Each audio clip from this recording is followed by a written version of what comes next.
Hello, my dear people.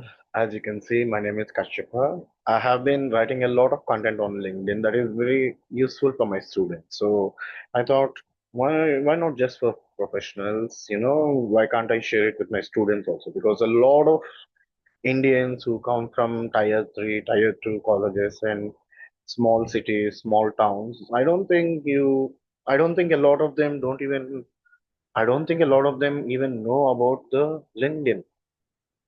You see how I'm correcting myself? See, okay, don't make mistakes like that. Okay. So what I was doing there was I was using double negatives. I don't even think they don't. See, it was a double negative and it negates the entire meaning of what I wanted to say. So today we are going to look at this first post that I have posted here, where I confused a German judge for 10 minutes over 1 year. Okay, this is a very interesting story. Okay, so I travel a lot. I love traveling a lot. And when I was traveling to the north of India and I was living in an ashram because I love ashrams, I love to learn meditation and all. And it was a very remote ashram. It was on the road to Gangotri. If you know Chardham, Chota Chardham, then Gangotri is a very, very distant, very, very remote temple where the Ganga actually starts, right? There even in Ganga there are two parts. One is Alaknanda and the other one is there is some other river. Oh my God, why am I not able to remember this? Okay, there is some other river.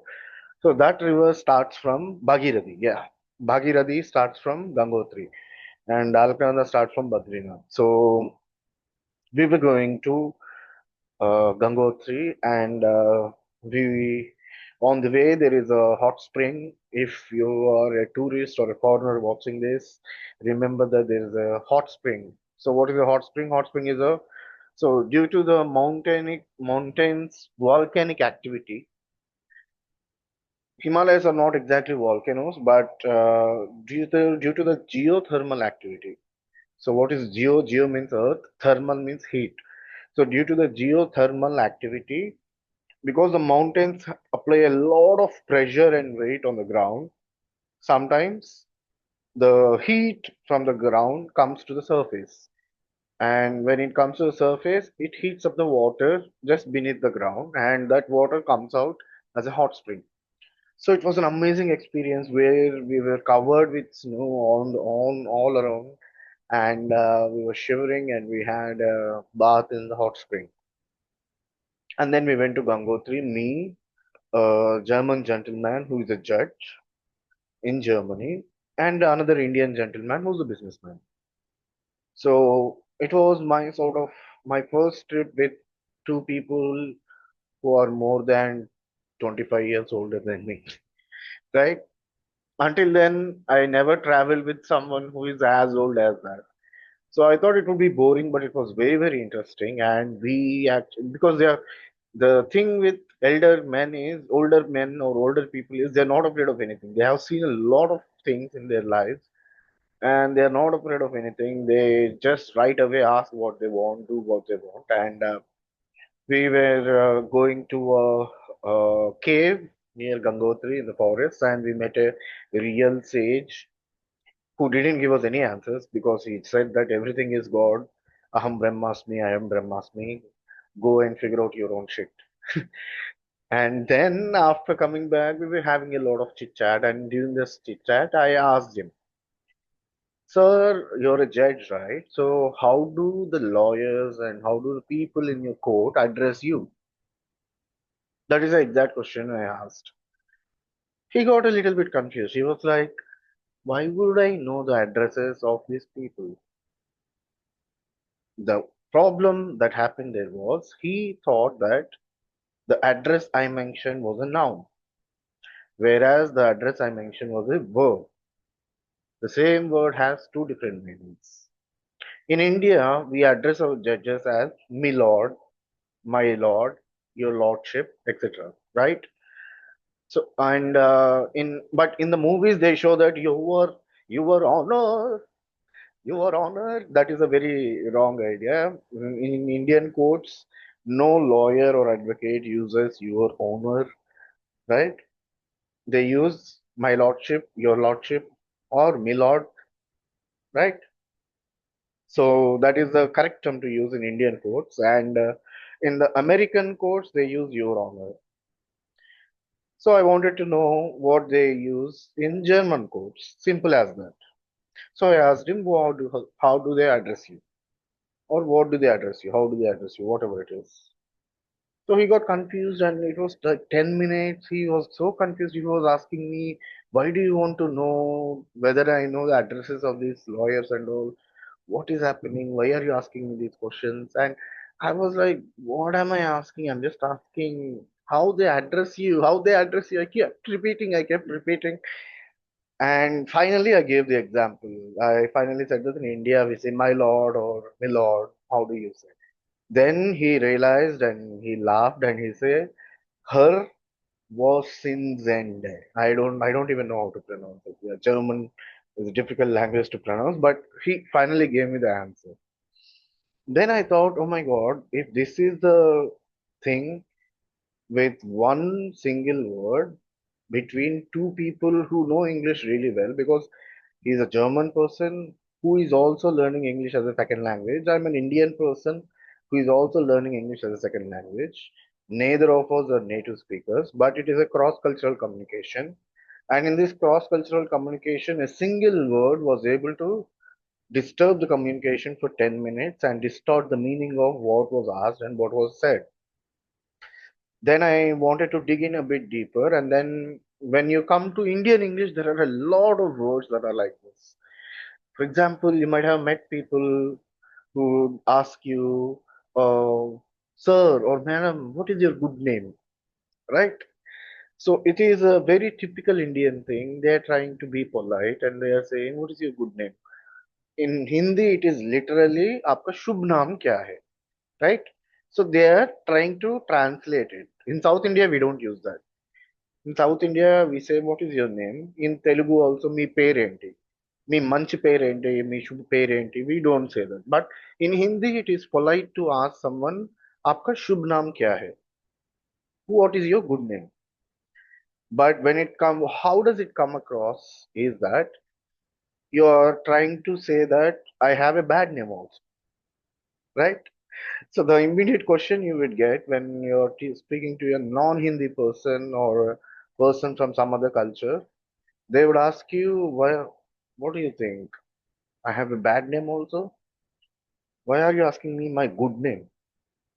Right? What does good name mean? Good name in a society, what does it mean? Good name in a society means that you are a good person, right? So that is one of the most common mistakes Indians do. And you can see that here in this post. I have, yeah, please revert by Friday. See, revert. So, what does revert mean?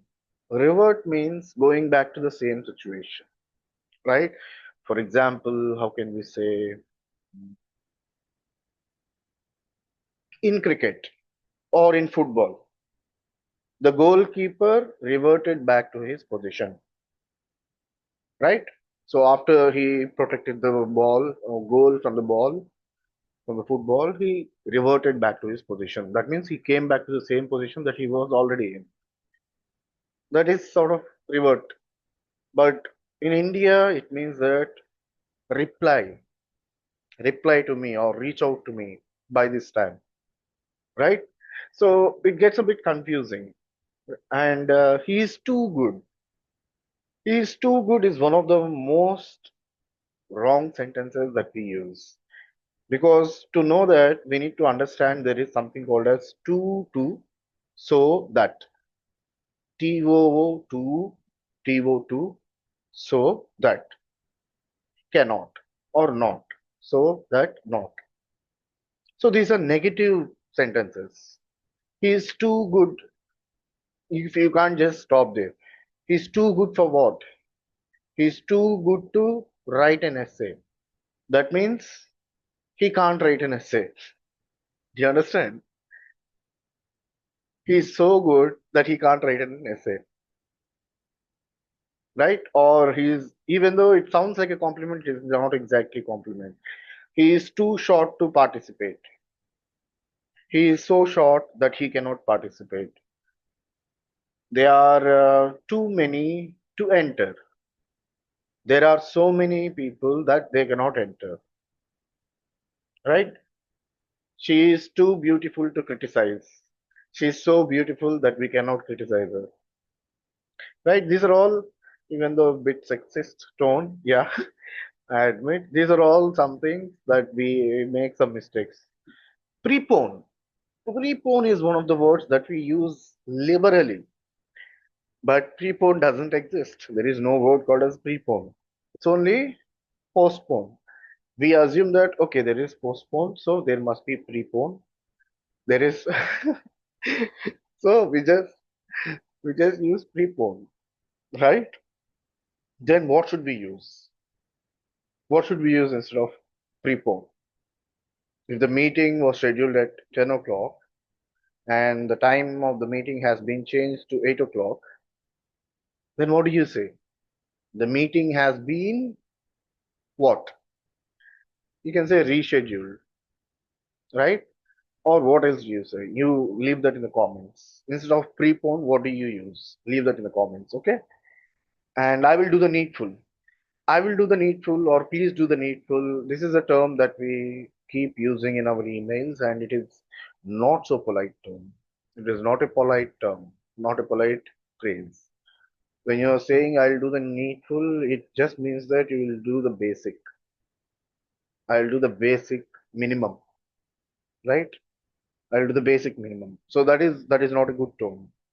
And it is not like everybody is wrong when they are using these exchanges because he's too good, please revert to me, prepone the meeting, please do the needful, what is your good name? All these things are very common in Indian English, and when you speak to other Indians, they understand it very clearly. But when you are having a cross-cultural communication, they do not understand, and it creates a lot of miscommunication. Even in India, it creates a miscommunication. As I said, in my language, there is no Shubh Naam. In Hindi, there is Shubh Naam. आपका शुभ नाम क्या है? Right? So, in my language, since there is no Shubh Naam, I just ask you, what is your name? But since Hindi has Shubh Naam, they say, what is your good name? That is mother tongue influence. If you are translating exactly from your mother tongue into English, whatever you say in your mother tongue, if you are translating exactly into English, then it is called mother tongue influence. Not only that, there is an accent influence also. For example, I'm a Telugu, right? Let me read this last sentence in Telugu accent. How often in your workplace do people argue about outcomes when they were never aligned on definitions? Right? What happened here? In Telugu, usually every word ends with a oo sound. Usually. So since every word ends with a oo sound, we try to keep the oo sound even after English words. So that is my mother tongue influence. And if you can see Hindi people, they use school, etc. Right? So that is our class for today. And next, I'm going to explain one more LinkedIn post so that you can learn how to use LinkedIn and also you can learn uh, how to be a better communicator. Right? So thank you. Wait, let me just, where is this?